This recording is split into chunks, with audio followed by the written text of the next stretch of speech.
This is Lysha Holmes, and I'm your host on the Recruiters Recruitment podcast. And I'm really excited to welcome to our global community today somebody who is actually physically situated probably about 8 miles up the road from where I am right now. It looks like he's somewhere very hot and tropical, and he really is in Bolton. For Annie many Bolton. that doesn't know that, technically that's actually Greater Manchester, but some would say Lancashire. I'm so excited because I think I met this individual a really long time ago, so it feels like a really nice full circle of recruitment life. This is Perann Cooke, who is the founder of Sowena Group. Welcome to you today. How are you?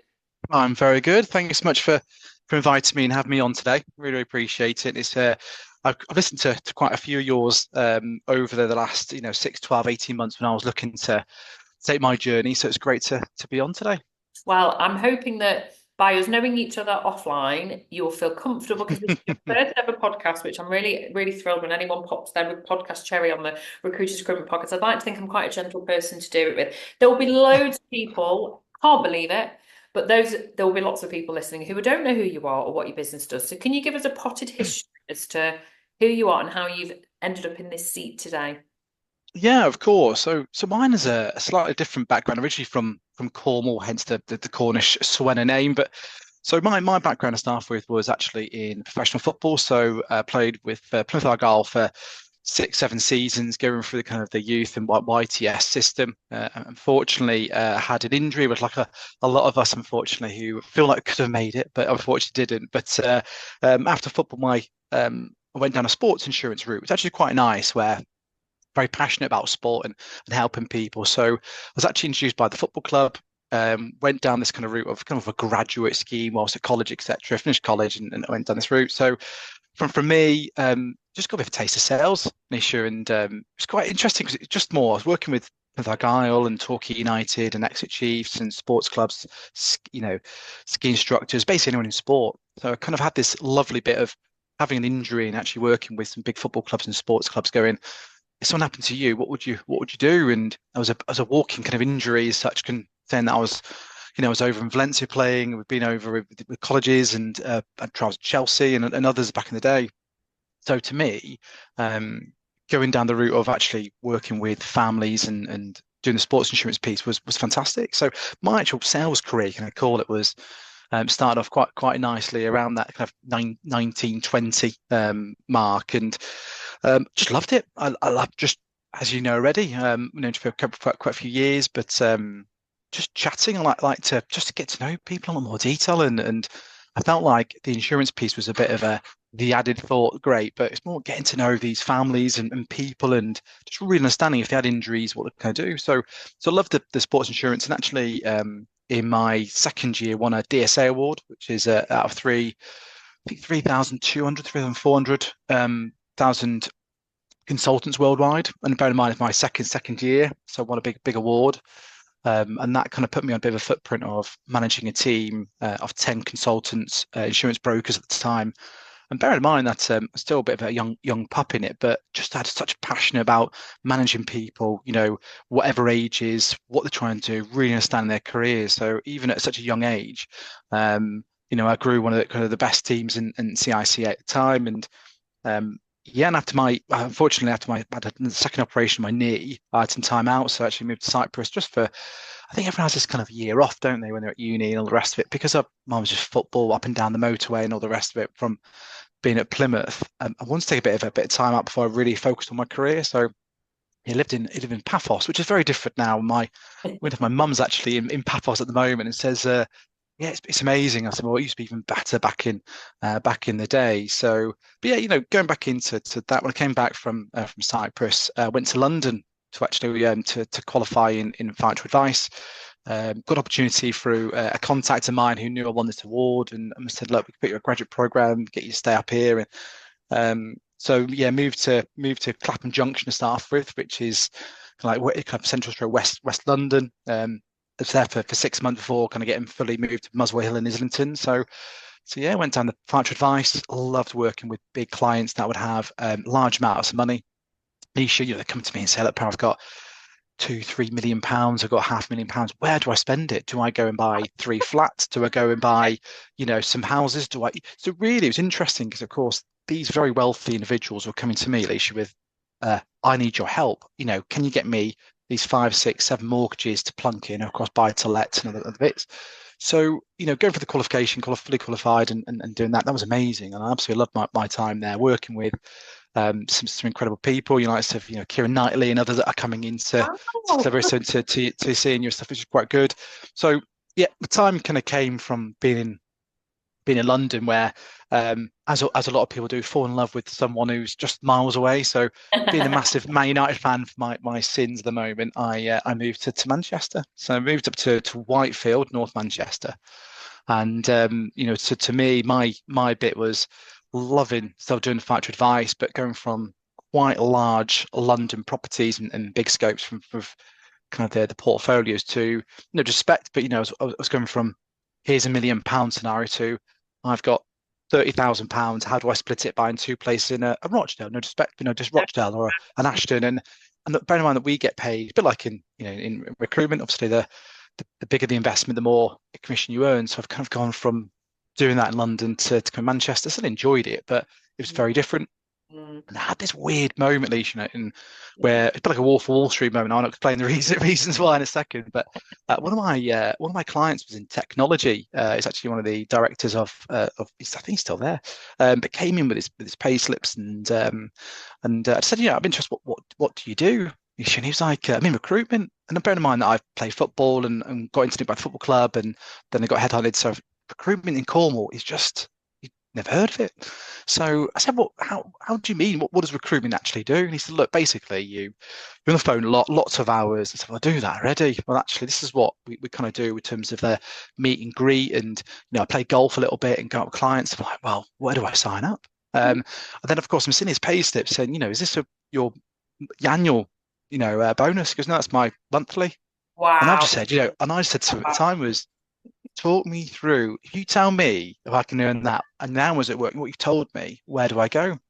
So it's kind of hence the Wolf of Wall Street now, and that's the only bit. But I had this kind of lovely bit of I want to be able to at least kind of conversation. So the conversation came up when I was able to go introduced by Rec to Rec, and that's where I think we even first met. Must be 11 years ago, where I spoke to got a few recommendations, and I kind of went through the route of going to a business called Amore Bond. Amore Bond had one of the best training, and I remember a few trainers there in particular that kind of gone to different places. But the training for 3 months was fantastic, but I just knew it wasn't for me. I think they're fantastic, by the way, but they're obviously very different to what I would say is the more adult-led kind of recruiter and structure and etc. So I basically started to get a little bit of a this isn't right for me. And then another rector started getting on and actually put me into Phrase John Recruitment. Phrase John Recruitment at the time, they were quite small. It was only a finance team of I think 2 or 3.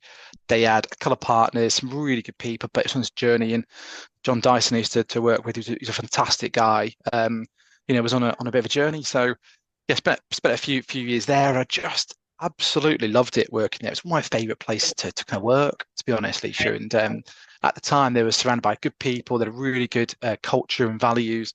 But the key thing really was just it's an opportunity to be yourself. And I saw a gap in the market. And the gap in the market was very much more around private equity, corporate finance, and kind of working with banks and basically introducers within not just your mainstream kind of pick a phone for an FD and go and have you got a financial controller role. This is more about building long-term relationships. So Phrase John, I started this kind of getting involved in the right people and getting my peer groups. And then from there, it kind of then push forward into I've done as much as I kind of can with Phrase John, and then I've moved to AXA more, which at the time we're going for a bit of a transition themselves with people leaving, it integrated, etc. And I'll just be able to put my stamp on it, and still doing lots in PE.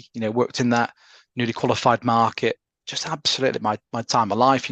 Just billing, and they were going for a bit of a change as a transition into the new offices and growth and everything else. So yeah, then obviously I had a brilliant time. I was working my way up to kind of the top with those guys, and they're fantastic, and I've still got some really good relationships and friends still there, and like I said, I got a lot of respect, and like I missed the guys from that perspective, but I knew again that my time is right to finally go and take that step into to go towards something a bit that next step up. And I took a managing director role at a business called PSD, again in transition, which was kind of big growth, changing around Manchester, which was a bit of a full dig from the bottom. Can we make it work in Manchester? So mine was about restructuring the team, operations down London, look at the infrastructure, the whole thing. And yeah, but I think after just a matter of probably 6 months, 9 months, I think I said to my wife over a glass of wine, going, I think it's time to start to look to go on my own, which again you've had and others have had, which is when is the right time? And you always think, is it ever the right time? But so yeah, so here I am. I'm only 5 months into my journey, which I can go through more detail in a second. But 5 months into creating what I think it's a very different way of revolutionising the process, the people, working with different types of clients, and also the putting the candidate first, and which I can go through more in a second. But I think the key thing really is something that I think no one does, and try and do it in your own stamp and your own thing. I think it's absolutely crucial. So there's a It bit of a whistle stop tour. So apologies, I is. went a bit of a tangent there, but Oh, no, digress. I can't remember the last time I really listened because I actually didn't know that about your football background. I probably did back at the time when I interviewed you 10, 11 years ago, but that's a long time. And I think I've written down a few notes of things that we're going to go off on a tangent now and not discuss anything that Cool, I've far spoken, away. because I think what will the questions that I think people will want me to ask will be actually probably alluding to you faced a really massive disappointment early in your career and you thought you were on this trajectory. And I cannot imagine how you overcame that at quite a young age. And I want to Mm, kind of make this relatable to recruitment because I think we can all agree, anyone that's listening that's got more than 6 months experience, our whole premise is built on rejection and disappointment because agreed. most of what we do, even if we weren't retained, doesn't result in the reward. I know we're a meritocracy, and this is the biggest irony of our industry. So, how did you? And if you can go back to the parent of, you were what were you, a teenager that Mm. far ago? You must only be 25 now. What would you I say? wish. How did you overcome, what you thought was your life trajectory, and how nimble did you need to be from a mindset point of view to pick yourself back up, basically? Yeah, I think it's made me the person I am today, and I think there's a lot of times when you have to look at parts of your life. It's like a sliding doors moment scenario, and I think when Yeah. that time when I happened my knee and got released and went on basically played for a few other clubs and stuff, it's a really hard pill to swallow, and but I think some people, unfortunately, I've had friends that who are not in good places and not here anymore based on the fact of they thought they were in a great career and then unfortunately it just cuts off quite early. And I think I'm lucky in one way that happened earlier. And I think what you Yeah. find is when you start getting down the 20-year-old, 22, 23, when that's the careers happen, I think that's where it really struggled because at least I had time to relook at what I wanted trying to do. And Yeah. you're completely right. If you link into recruitment, my way of looking at things all the time, it's always around there could be worse scenarios, or there's people out there automatically you just want to help. And when you look at that particular news when that happened to me, you kind of go, well, it could be worse, a lot worse. I still can't play football now, not to the level that I was, but there's people that just lose parts of limbs and all the rest are going to go with it, Lysha. And I think there's a part of me that always goes, I've always remembered that I could have made it, but also know the fact of it's made me resilient, Yeah. strong-minded, but also knowing the fact of going into recruitment and someone says to you, look, we'll find the moment. That's cool. Absolutely fine. I was on the phone to an FD recently that's when he said to me, look, thanks so much for all your work. I'm not going to take the role, and because I've just been not a counter offer, just think it's the wrong time, and automatically again it's fine. Like Mhm. it's parts of life. You think you have to get yourself into it and get your mind really focused on all the bad things. But I do think it's made me the way I am, but also I just feel like there's just, like I said, worse things out there in life. It's pragmatism in the truest definition. And I also genuinely think that what you described was a natural sort of tendency to have I don't want to say a positive mindset because I don't want to reinforce anything toxic, but clearly it has set you on a good trajectory to that and I want to come on to sort of being quite a young leader and leading people in insurance, which I think has got a real affinity to recruitment, by Mm, the way. They've always lended it themselves as good background. But actually, just from now, you now, as a leader of your own business, yeah. you will have, such a robust foundation to know. And I just think as a human being, there's only so many things you can control. And I think it's really admirable. And how sad to hear that you've had personal experiences of people that haven't met their Mm, challenge in the same way. So thank you for mm. sharing such a personal part of your journey with us, because I found Yeah. it really inspiring. That's why I didn't interrupt you until I was like, oh, I didn't know any of this. This is fascinating. And that sliding door moment of, do you ever sit there with your wife having that glass of wine going, can you imagine what would have been? Do you ever do that? Yeah, well, it's friends of mine that have gone on and played for, for Peterboroughs and Plymouth Argyles and Torquays and Ipswich Town and all the rest of it. You always think that I don't necessarily can say that I'm a better player, but you always think that coulda, shoulda, woulda scenario. But it happens to lots of people. I'm lucky enough that I've got quite a few friends that I've that play for Man United and other teams, etc. in the Premiership, and we always have conversations around if that move happened or done this or done that. There's always a load of sliding door moments in football. You hear things about certain players joining a Yeah. Blackburn Rovers, but next minute joins Barcelona, and it's kind of like just a sliding door moment where you think that it happens for a reason. But like I said, I look at it very much the positive of it's made me how I went to that kind of first role into insurance. I Yeah. literally was a walking product because what pushback can you get from someone who goes, I'm not going to get injury. They're not going to get injured. And you're thinking, well, being polite, I'm sat in your house right now, selling you a £40 a month product. And actually, the reason why I'm doing that rather than playing football is because I had insurance. And I'm sitting in front of you. So I think I'm not gonna lie. I think it's probably a big reason why I've done so well and won some big awards because I was just walking into the right people, knew the right people. But also, it was the can't really say no to the fact of I'm not going to get injured, which is at the time was one of the biggest pushbacks you would get. Uh, Um, But actually, so relating it to our industry, which whether you're recruiting FDs, whether you're recruiting recruiters, whether you're recruiting, doctors, I think it's making it relatable to 100%. how you are positioning the cell. And I think it's really relevant that you've discussed it like that, because I think you're taking that human intuition, but how you make someone feel when you're selling a service or a product, which in our case is usually a service, it's how you're making that potential buyer feel. You've just summed it up for me. So Agree. directly relevant. I do just want to before we move on to some of the other components that we're going to discuss, which I don't want to forget. We're going to be talking about your USP, which is your candidate-led service. Yes. That is like singing to me. But before we go to that, we do get a lot of people that message in, which is always wonderful when I get direct messages, and we always try and pass them on to our guests, particularly those who are making that, I think, most painful move, not setting up on your own. It's going from being a biller to being a billing manager. And in your case, it was going at a very young age from being an insurance sales to then managing a team. So let's make it relevant to recruitment still. Mm. If you've got that one person listening now who's, I don't know, 2, 3 years into their career and they're on this trajectory to becoming a billing manager, I think it's the hardest job to move into. What would your advice be to them? He's shaking his head for those listening. Yes.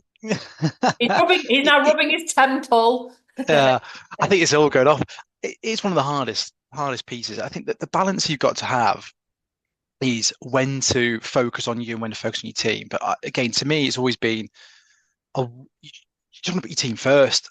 And to me, you get to a certain level by being able to deliver results, but you can deliver results. You have to kind of do it at the back end. So my piece has always been when I'm self insurance and now I'm recruitment, it's making sure that you've got the right people in play, but also is supporting, mentoring, and driving their change first.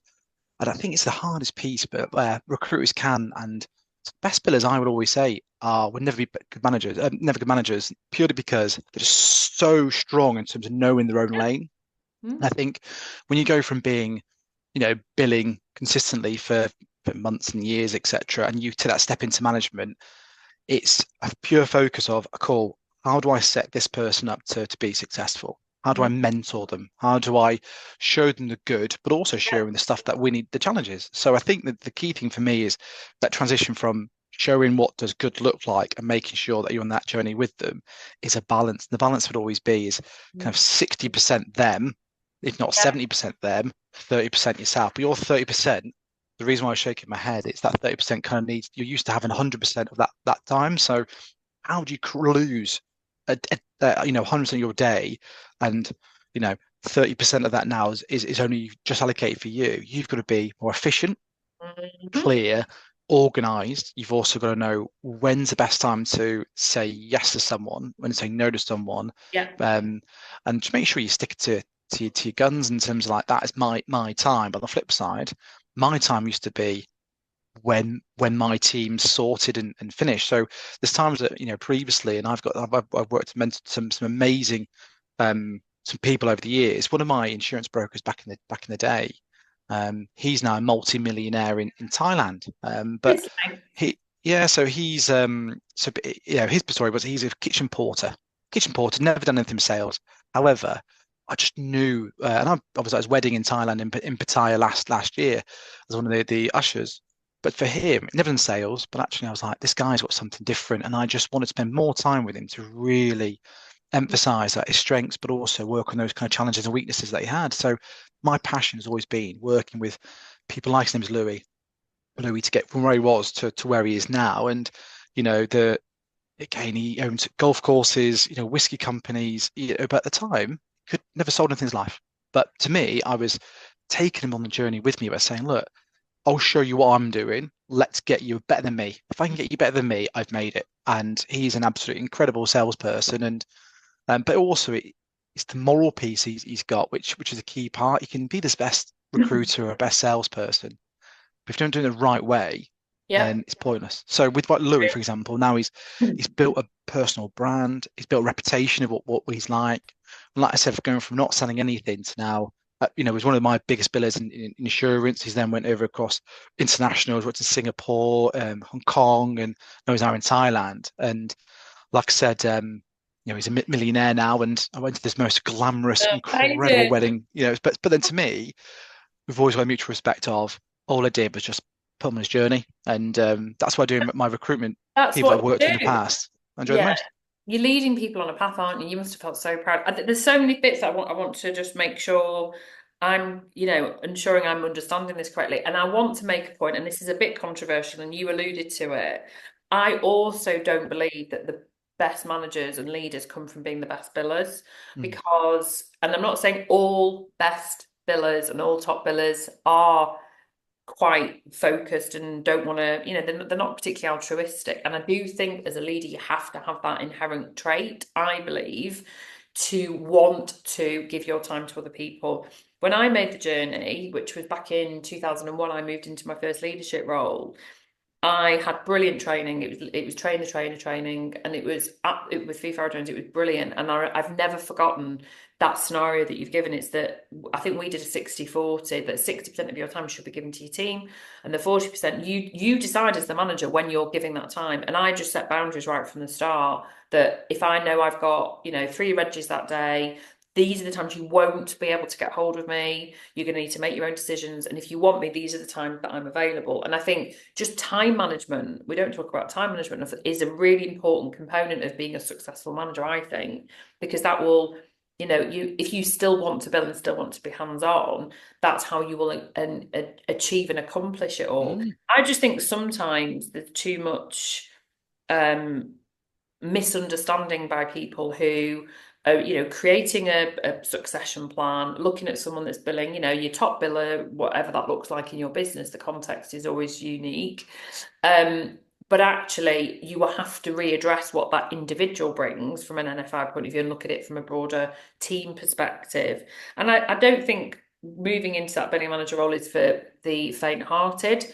I think it's for people that are naturally more altruistic and enjoy and seeing the people develop. And often it is from outside of recruitment. Of course, you came from a sports background. So Mm. I'm really pleased that you brought that up. I think it's really important. And, somebody that's now set up with, a vision. And I know, we talked prior to recording about your future growth plans.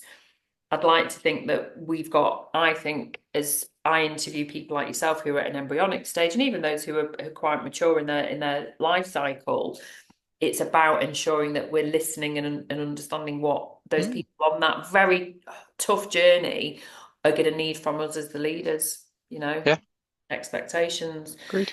So I didn't even ask you at the start, what does Sowena actually mean in Cornish?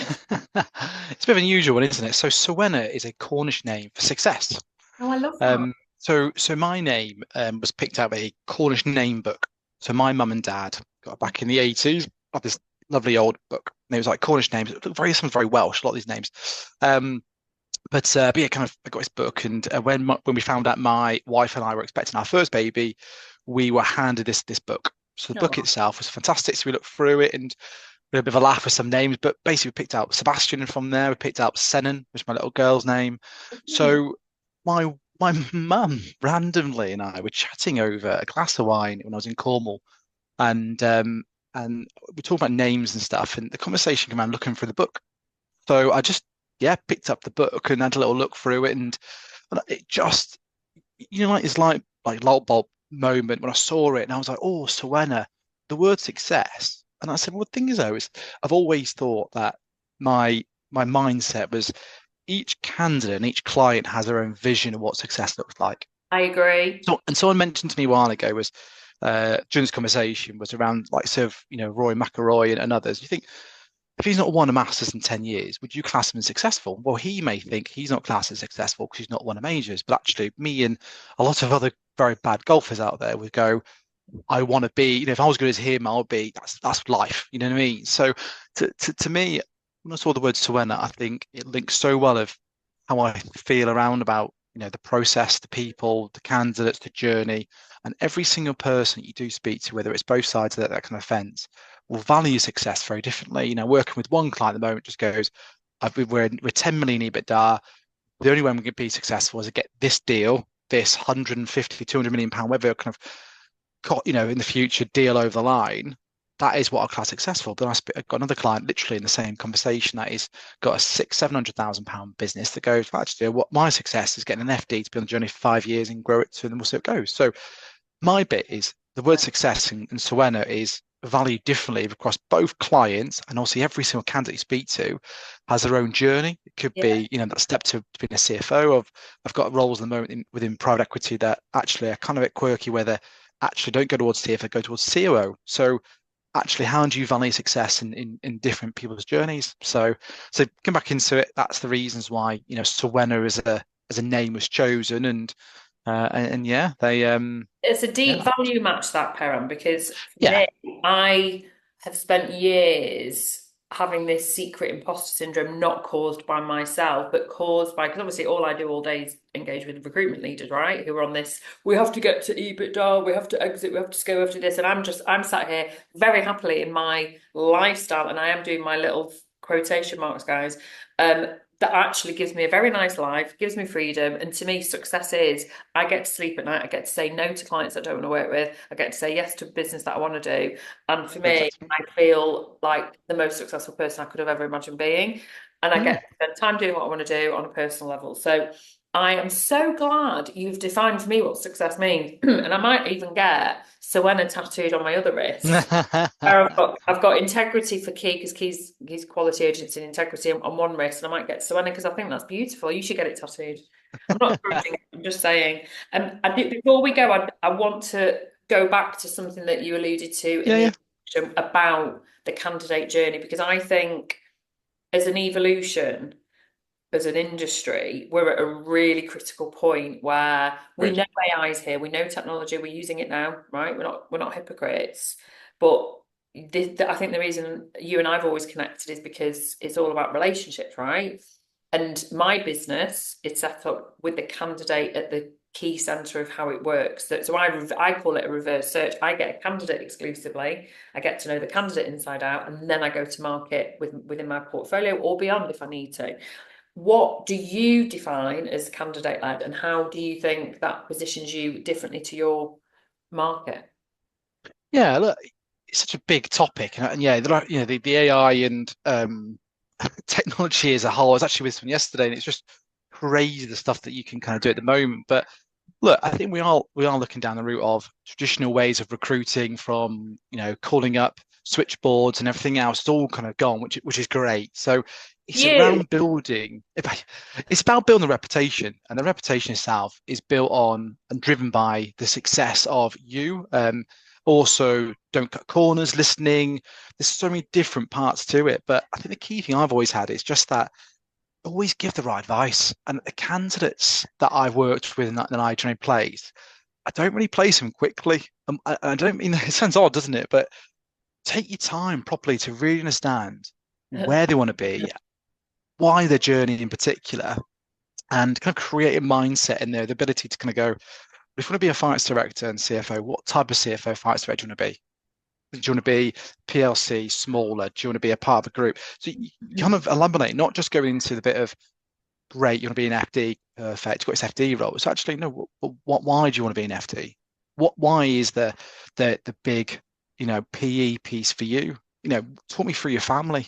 So I go into a lot of the depth around family and understanding them personally a lot more than others that I like to kind of think, because generally one is I care, but also I go, well, that route is a PE, but that's going to pull away from you and your family, because what they need right now is someone who's going to be able to put everything and their all into it, traveling up and down this. So what you try and do is this candidate journey at the moment has to be different, and the journey is a priority. It's if you have that, and sometimes people don't have it, it's something hard to teach.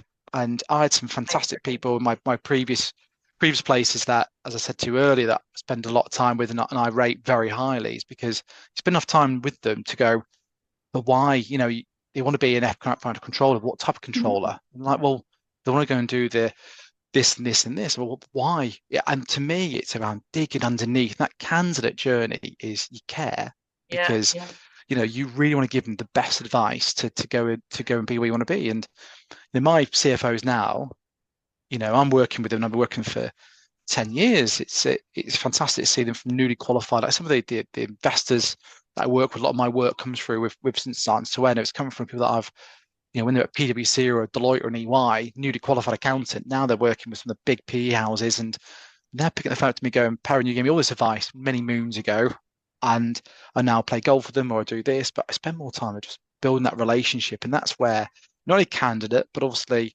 those candidates turn to clients. yeah, Those absolutely. turn into advisors. They're also That's it. what you are. You're building out a full reputation of referrals. So one Yeah, thing I'm very keen on is people just call me and go, Perran, I've got this. I had one yesterday. Perran, I know you don't do this level, but I'm looking for a finance manager. What should yeah. I pay them? Or I've got a finance manager now. I Well, think they're she's underpaid. asking for advice. And that's what it's built on. It's built on prioritizing honesty and transparency. And I think Mhm. the key thing for me with the candidate journey, I think there is a difficult piece where Mm. too many, like, you can please everybody. And the difficult thing you got is, you can have a process and then say to someone, I'll give you a quick call back, say tomorrow some feedback. And then it comes the following day, and people could be annoyed it wasn't that day. So it's just managing best at your ability with everything kind of can with the candidate journey of you get a phone call to join in, but actually just when you join afterwards, keeping in contact, doing events, building their careers, and that's the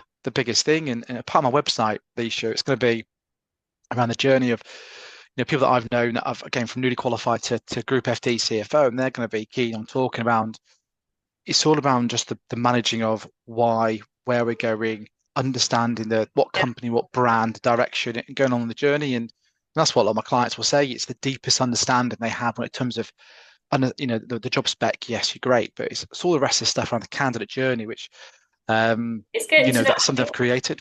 I think, you can simplify if you're listening to this now, it's asking why and understanding the why. And it's such a simple premise, but from that very first point, if that's your starting point, beyond there, you just go into this whole, you're unpicking it. But I think the problem you've got, and the reason that you have always elevated yourself, and the reason I do, is because most recruiters can't be asked listening or even asking those questions in the first place, because it's just a, skill match, CV match, job spec, whatever it is. But let me tell you, those days of being so transactional are gonna be gone in a year, but within a year by AI. So if you want to make sure you are listening now and you are not at risk, it's asking really interesting questions anyway. If you're not interested in what they're saying, why are you even listening to this podcast? Why are you Mm. in recruitment? And I love the whole ecosystem of how you described it. You actually said it earlier on, and I forgot to say this bit. You said that people are customers. It's not just about candidate client, it's about this ecosystem of people. That's how you create an inbound business. Mm. That's how you create referrals. That's how you create a brand for yourself that you are the most reputable, trusted person in your industry. And ultimately, isn't that what we're all trying to achieve? So you can then lock out your competition. It's like this nemesis, which is actually not that hard to achieve if you do things properly. So it's so refreshing to hear it from someone that isn't just me and my own voice. Perran, how has it been doing your first podcast? Yeah, it's been fantastic, and Good. yeah, like to me, it's been great to kind of share some things, and but recruitment is can be the most easiest job and the most hardest job. It depends on how you kind of do it, and I think you've got to, like a lot of things, and my journeys, you've got to put a lot in at the front. So again, that kind of that funnel naturally, and I think the first 2, 3, 4, 5 years of recruitment is a hard graft because Yeah. you've got to learn so much Yeah. around like the psychology part of it, which is actually the most Yeah. interesting, Lysha. And I would say is get surrounded by the best people. Now, we always talk about like with sports people, to me, it's that mentorship bit. But, if you should be looking at your manager going, is he or she the one that I want to learn the most from? And if it's a no, then you think, well, is there external trainers? Or actually, is it best time for me to look at different options? And I think the Call mentorship me. piece, pardon, I'll call you, yeah. But I think like the mindset piece is massive, and I think I would never be the biggest biller, but I'm happy not being the biggest biller. But what I'm very good at is, and again, some fantastic stories from previous. It's going from I had a consultant prior who, was a very in terms of like numbers wise was very small, was probably in the bottom, very much the bottom end, and he won one of the big consultancy awards in the Northwest. I think it was last year before, and take a lot of pride from that. Those types of people that are on a journey, and people that are doing 100, 200, go to 4, 500. So many of those success stories when you're able to work and mentor and drive change. So, and that's Right. the bit about hopefully I've come across today around some of the ideas. And if some people take a few bits, great. And No way. to me, it's around keeping integrity is crucial. Just be honest. You've Use that integrity summarized piece, nothing else. summarized it in everything that you've said, and you've shared so much of your personal and professional journey. It's been really enjoyable. Fantastic. I hope that people will want to connect to you. We'll make sure it's all available on all wherever you're listening or watching this. But thank you for joining us on the Recruiters Recruitment Podcast. Thanks again.